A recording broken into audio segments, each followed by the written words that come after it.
Hello, my name is Robert Pilot.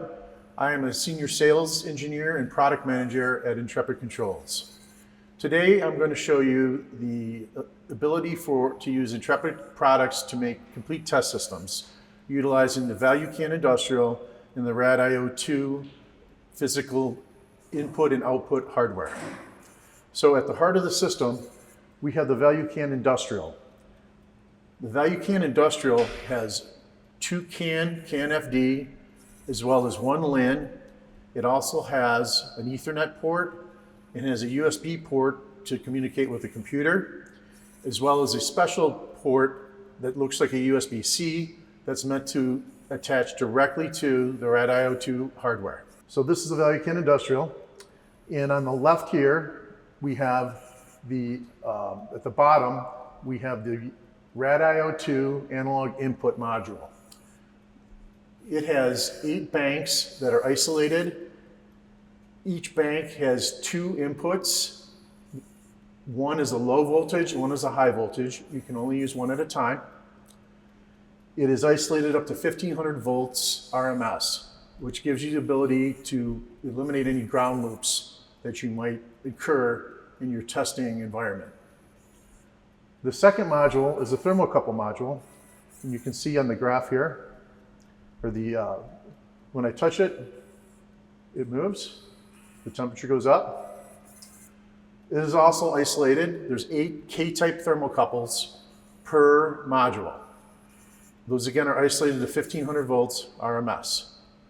That way, if you want to have differences in ground loops and things like that, you will not cause noise problems in your system. The RadIO2 digital input-output module has 8 banks. Each bank is galvanically isolated from the other banks.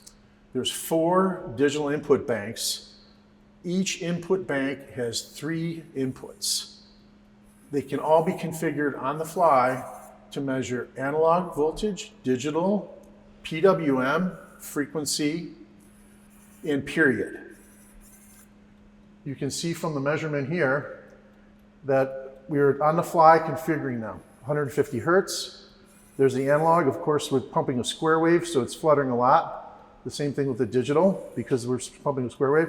50% duty cycle right there. Now on the output bank, I'm controlling this actuator with a full bridge output.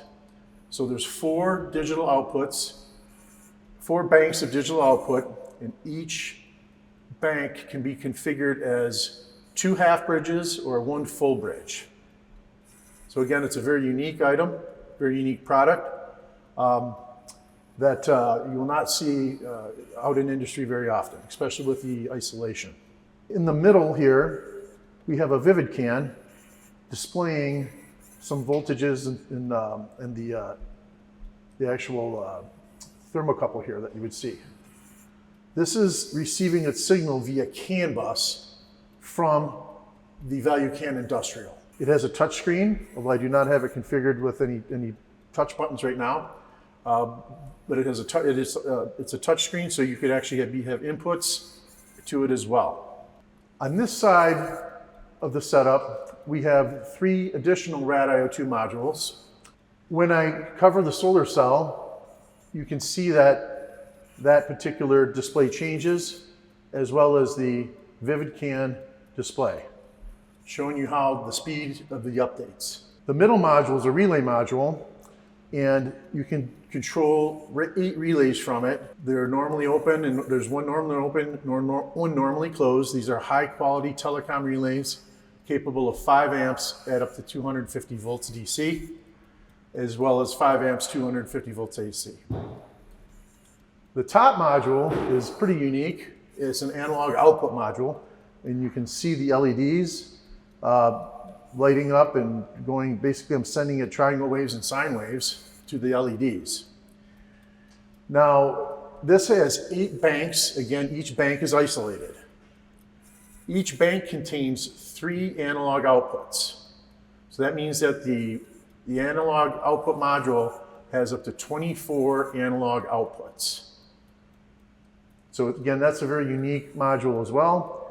Having galvanic isolation of 1500 volts again between each bank is kind of rare, and basically in the data acquisition, data control world. This will do 0 to 5 volts output.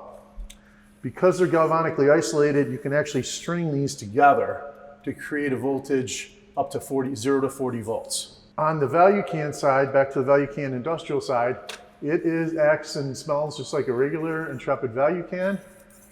We have the messages view.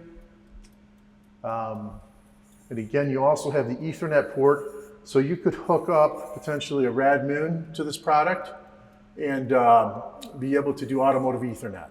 That concludes the demo. Again, my name is Rob Pilot. Thank you for watching.